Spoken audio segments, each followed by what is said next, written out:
Hi, എല്ലാവർക്കും നമസ്തേ. ഞാൻ സിന്ധു സതീശ്. ഒരു വ്യക്തിയെ, ഒരു കുടുംബത്തെ, ഒരു ദേശത്തെ അല്ലെങ്കിൽ ഒരു രാജ്യത്തെ നശിപ്പിക്കും എന്ന് പറഞ്ഞുകൊണ്ട് ഊണിലും ഉറക്കിലും മന്ത്രിച്ചു കൊണ്ടേയിരിക്കുന്ന അല്ലെങ്കിൽ പറഞ്ഞുകൊണ്ടേയിരിക്കുന്ന ഏതെങ്കിലും വ്യക്തിയെ നിങ്ങൾക്കറിയോ? അല്ലെങ്കിൽ ഏതെങ്കിലും രാഷ്ട്രത്തെ നിങ്ങൾക്കറിയോ? എന്നാൽ അടുത്ത 25 വർഷത്തിനുള്ളിൽ ഇസ്രയേൽ എന്ന ജൂതരാഷ്ട്രത്തെ മുച്ചൂടും നശിപ്പിക്കും എന്ന് പറഞ്ഞുകൊണ്ട് അല്ലെങ്കിൽ ശപഥം ചെയ്തുകൊണ്ട് ജീവിക്കുന്ന ഒരു രാഷ്ട്രമാണ് ഇറാൻ. ആ രാഷ്ട്രത്തിലെ ഒരു ഭരണാധികാരിയാണ് ആയത്തുള്ള അൽ ഖമാനിയ എന്ന സ്വേച്ഛാധിപത്യ ഭരണാധികാരി. ഇത് ഒരു ചെറിയ പേപ്പറിലോ അല്ലെങ്കിൽ ഒരു പ്രൈവറ്റ് റൂമിലോ എഴുതി വെച്ച കാര്യമല്ല. അതായത് ഇസ്രയേലിനെ അടുത്ത 25 വർഷത്തിനുള്ളിൽ മുച്ചൂടും നശിപ്പിക്കും അല്ലെങ്കിൽ ഈ ഭൂമുഖത്തു നിന്ന് തന്നെ ഇല്ലാണ്ടാക്കും എന്ന് പറഞ്ഞ് എഴുതി വെച്ചിരിക്കുന്നത്. ടെഹ്റാനിലെ പാലസ്തീൻ സ്ക്വയറിലാണ് ഇസ്രയേലിന്റെ ചുടുരക്തം കുടിച്ചുകൊണ്ട് തങ്ങളുടെ ദാഹം തീർക്കുമെന്ന് ഇറാൻ പരസ്യമായിട്ട് എഴുതി വച്ചിരിക്കുന്നത്. ഈ ഇസ്രയേലിനെ തകർക്കും എന്ന് പറഞ്ഞത് ഒരു സമയപരിധി ഇല്ലാത്ത വിൺവാക്കല്ല. വ്യക്തമായ ലക്ഷ്യത്തോടെ ഒരു സമയപരിധി വെച്ചിട്ടാണ് ഇറാൻ ഇസ്രയേലിനെ തകർക്കുമെന്ന് പറഞ്ഞത്. ഈ ഇസ്രയേലിനെ തകർക്കും എന്ന് പറഞ്ഞ സമയപരിധി കുറിക്കുന്ന ക്ലോക്കിന്റെ പേരാണ് ഡൂംസ് ഡേ ക്ലോക്ക്. ഈ ഒരു ക്ലോക്കിന്റെ മുകളിലായിട്ടാണ് ഇസ്രയേലിനെ ഈ ഭൂമുഖത്ത് നിന്നും തുടച്ചു നീക്കും അല്ലെങ്കിൽ തകർക്കും എന്ന് പറഞ്ഞ് എഴുതി വെച്ചിരിക്കുന്നത്. ഇനി ഏതെങ്കിലും ഭാഷയിൽ എഴുതി കഴിഞ്ഞാൽ ഇസ്രേലിയർക്ക്, അതായത് ജൂതന്മാർക്ക് മനസ്സിലാവാൻ സാധ്യതയുണ്ടോ? ഇല്ല. അതുകൊണ്ട് ഇറാനികൾ അല്ലെങ്കിൽ ഇറാൻ ഭരണാധികാരി ഈ ഡൂംസ്ഡേ ക്ലോക്കിന് മുകളിലായിട്ട് എഴുതി വെച്ചിരിക്കുന്ന, അതായത് ഇസ്രയേലിനെ തകർക്കും, അടുത്ത 25 വർഷത്തിനുള്ളിൽ തകർക്കും, മുച്ചൂട് നശിപ്പിക്കും എന്ന് പറഞ്ഞ് എഴുതി വെച്ചിരിക്കുന്ന ഭാഷ ഹീബ്രു ആണ്. ജൂതന്മാരുടെ ഭാഷ ഹീബ്രു ആണ്. അതുകൊണ്ടാണ് അവർ ഹീബ്രു ഭാഷയിൽ അവർക്കുള്ള ഭീഷണി അല്ലെങ്കിൽ ഒരു മുന്നറിയിപ്പ് ഹീബ്രു ഭാഷയിൽ എഴുതി വെച്ചിരിക്കുന്നത്. ഈ ക്ലോക്കിന്, അതായത് ഈ ഡൂംസ്ഡേ ക്ലോക്കിന് ഒരു പ്രത്യേകതയുണ്ട്. നമ്മളുടെ ക്ലോക്കൊക്കെ എങ്ങനെയാണ് സഞ്ചരിക്കുന്നത്? മുന്നോട്ടാണ് സഞ്ചരിക്കുന്നത്, അല്ലേ? എന്നാൽ ഡൂംസ്ഡേ ക്ലോക്കിന്റെ സഞ്ചാരപഥം എന്നുള്ളത് പിന്നിലോട്ടാണ്. കാരണം ഈ ഇസ്രയേലി എന്ന ജൂതരാഷ്ട്രം, ഈ കൊച്ചു രാഷ്ട്രം ഭൂമുഖത്ത് നിന്നും അപ്രത്യക്ഷമാകാൻ ഇനി എത്ര മണിക്കൂർ ബാക്കിയുണ്ട്, എത്ര ദിവസങ്ങൾ ബാക്കിയുണ്ട്, എത്ര മിനിറ്റുകൾ ബാക്കിയുണ്ട് എന്നതിനെ കുറിച്ച് വ്യക്തമായ ഒരു അലാറം പോലെ മുന്നറിയിപ്പ് നൽകുന്ന ക്ലോക്കാണ് ഡൂംസ്ഡേ ക്ലോക്ക്. അതാണ് നമ്മളെല്ലാവരും ഉപയോഗിക്കുന്ന ക്ലോക്കിന്റെയും ഈ ഡൂംസ്ഡേ ക്ലോക്കിന്റെയും ഒരു പ്രത്യേകത. ആയത്തുള്ള ഖമേനിയ 2025 ഇസ്രയേലിനെ തകർക്കും എന്ന് പറഞ്ഞുകൊണ്ട്, അല്ലെങ്കിൽ ഈ ഭൂമുഖത്തു നിന്നും തുടച്ചു നീക്കും എന്ന് പറഞ്ഞുകൊണ്ട് ഒരു പ്രസംഗം നടത്തുന്നത്. അതായത് അടുത്ത 25 വർഷത്തിനുള്ളിൽ ഇസ്രയേൽ എന്ന ജൂതരാഷ്ട്രത്തെ ഈ ഭൂമുഖത്ത് നിന്നും ഇല്ലാണ്ടാക്കും എന്ന് പറയുന്നത്.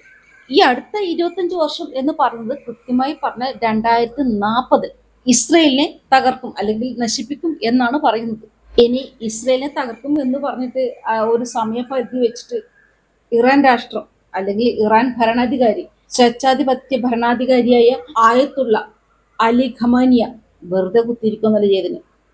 അതിൻ്റെ വ്യക്തമായ പ്ലാനിങ്ങുകളും പ്രവൃത്തികളും ഇറാനിൽ നടന്നുകൊണ്ടേയിരിക്കുന്നുണ്ട്, ഇപ്പോഴും നടക്കുന്നുണ്ട്.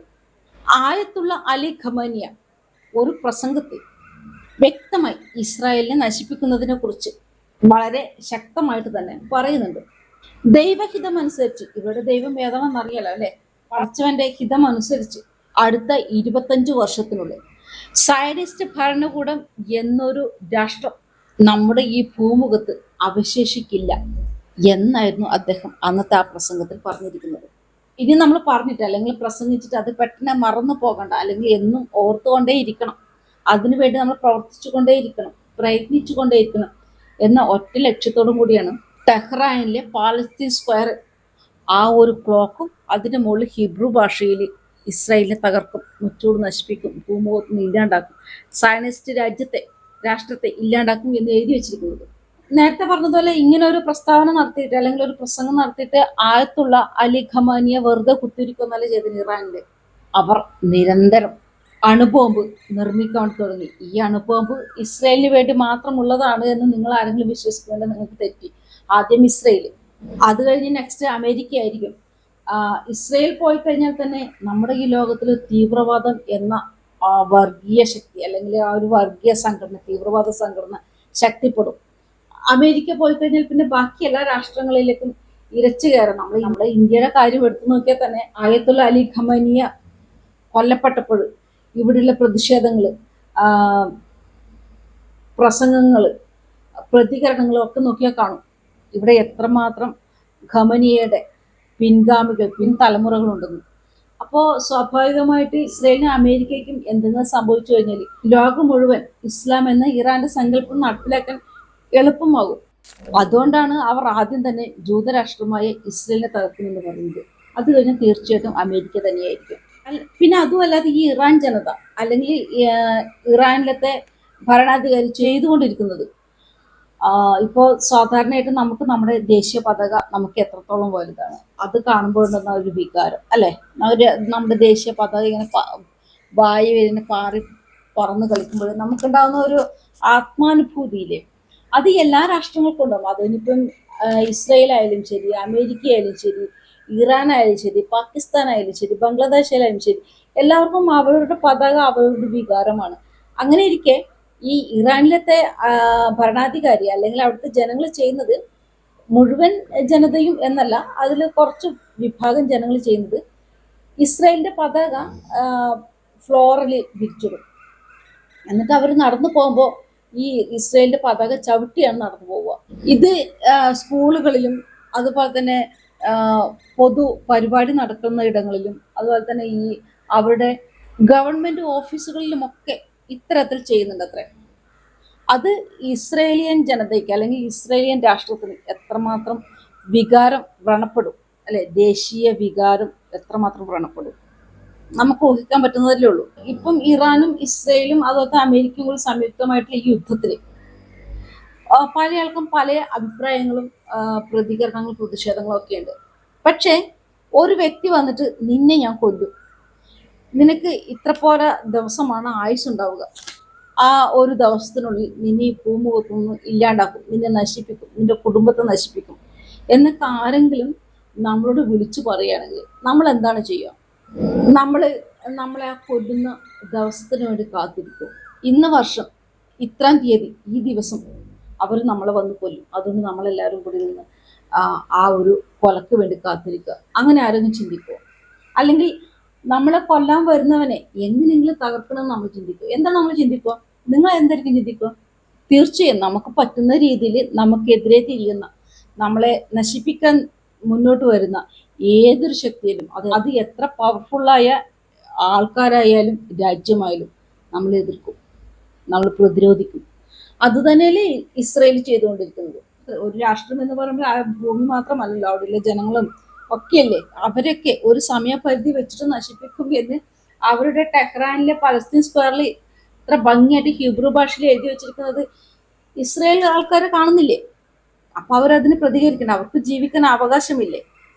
അത് തന്നെയാണ് ഈ പ്രതികരണത്തിനുള്ള കാരണവും. ഇറാൻ അണുബോംബ് ഉണ്ടാക്കുകയാണെങ്കിൽ ഇറാന്റെ പകുതി പോലും ഇല്ലാത്ത ഇസ്രയേൽ നശിപ്പിക്കാൻ ആ ഒരു അണുബോംബ് മതി അവിടുത്തെ ജനങ്ങളെ നശിപ്പിക്കാൻ. അപ്പോൾ അവർ ശക്തമായിട്ട് പ്രതികരിക്കും. ഈ യുദ്ധം ഇറാന്റേതായ ശരിയുണ്ട്, അതുപോലെ തന്നെ ഇസ്രയേലിൻ്റെതായ ശരിയുണ്ട്. കാരണം ഇറാൻ നടത്തുന്നത് ഇസ്രയേലിനെ ഭൂമുഖത്തുനിന്ന് ഇല്ലാണ്ടാക്കുക എന്ന ലക്ഷ്യത്തോടുള്ള ഒരു യുദ്ധമാണ്. പക്ഷെ ഇസ്രയേൽ നടത്തുന്നത് ആ രാജ്യത്തിന് വേണ്ടിയും അവിടെ ജീവിക്കുന്ന ആ രാജ്യത്തിലെ ജനങ്ങൾക്ക് വേണ്ടിയുമുള്ള യുദ്ധമാണ്, അതിജീവനത്തിന്റെ പോരാട്ടം.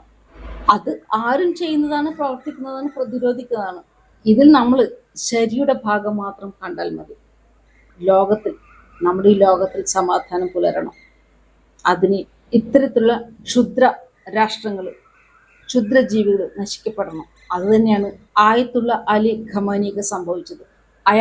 അദ്ദേഹത്തിന്റെ കയ്യിലിരിപ്പിന്റെ ഫലമാണ് അദ്ദേഹത്തിന്റെ ഈ മരണവും. എന്തായാലും ഒരു യുദ്ധം ഉണ്ടാകുമ്പോൾ, ഒരു കലാപം ഉണ്ടാകുമ്പോൾ ആ ഒരു പ്രത്യേക ലക്ഷ്യം വെച്ച ആൾക്കാർ മാത്രമല്ല വധിക്കപ്പെടുക അല്ലെങ്കിൽ ദുരിതം അനുഭവിക്കുക. ഈ കലാപകാരികളും അതുപോലെ തന്നെ അതിൻ്റെ ഇടയിൽ പെടുന്ന സാധാരണക്കാരും ദുരിതം അനുഭവിക്കും. അത് ഏതൊരു രാഷ്ട്രത്തിലെ യുദ്ധം എടുത്ത് നോക്കിയാലും ഏതൊരു നാട്ടിലെ കലാപം എടുത്ത് നോക്കിയാലും ഇങ്ങനെയൊക്കെ തന്നെയാണ് സംഭവിക്കുക. അതുകൊണ്ട് എന്താ പറയാ, നമ്മൾ ജീവിക്കുന്ന രാജ്യം, നമ്മൾ ജീവിക്കുന്ന നാട്, നമ്മൾ ജീവിക്കുന്ന വീട് സുരക്ഷിതമായിരിക്കാൻ നമ്മൾ ഓരോരുത്തരും പ്രവർത്തിക്കേണ്ടതാണ്. വെറുതെ ഒരു പ്രസ്താവനയുടെ പേരിൽ അല്ലെങ്കിൽ ഏതെങ്കിലും നാട്ടിൽ നടക്കുന്ന എന്തെങ്കിലും പ്രശ്നത്തിന്റെ പേരിൽ നമ്മളെ നാട്ടിലൊരു കലാപം ഉണ്ടാക്കാൻ ശ്രമിച്ചു കഴിഞ്ഞാൽ ആ കലാപം ഉണ്ടാക്കാൻ ശ്രമിക്കുന്ന ആൾക്കാർ മാത്രമല്ല, അതിൽ ഈ കലാപത്തിന് അല്ലെങ്കിൽ ഈ പ്രസ്താവനയ്ക്ക് ഒരു ബന്ധവുമില്ലാത്ത നിഷ്കളങ്കരായ പാവപ്പെട്ട ജനങ്ങൾ പോലും ബലിയാടാകേണ്ടി വരും. അതുകൊണ്ട് നമ്മളെ രാഷ്ട്രം ഇപ്പോൾ സമാധാനപരമായിട്ട് മുന്നോട്ട് പോകുന്നത്. നമ്മളെ രാഷ്ട്രത്തിൽ കലാപം ഉണ്ടാകാതെ സമാധാനപരമായിട്ട് ജീവിക്കാൻ നമ്മളാണ് ശ്രദ്ധിക്കുന്നത്. നമ്മൾ ഓരോരുത്തരും അതറിഞ്ഞുകൊണ്ട് ജീവിക്കുക. ഒരു യുദ്ധവും ഒരു കലാപവും ഒരു രാജ്യത്തിനും ഒരു ദേശത്തിനും ഒരാൾക്കും ഇന്നേ വരെയും നല്ലത് കൊണ്ടുവന്നിട്ടില്ല, നല്ലൊരു ഫ്യൂച്ചർ ഉണ്ടായിട്ടില്ല. അതുകൊണ്ട് എല്ലാവരും അവരവർക്ക് നല്ലത് എന്ന് തോന്നുന്നത്, ഭൂഷണം എന്ന് തോന്നുന്നത് ചെയ്യുക. മറ്റൊരു നല്ലൊരു വീഡിയോ മറ്റും വന്നിട്ട് അവരെല്ലാവർക്കും ജയ് ഹിന്ദ്.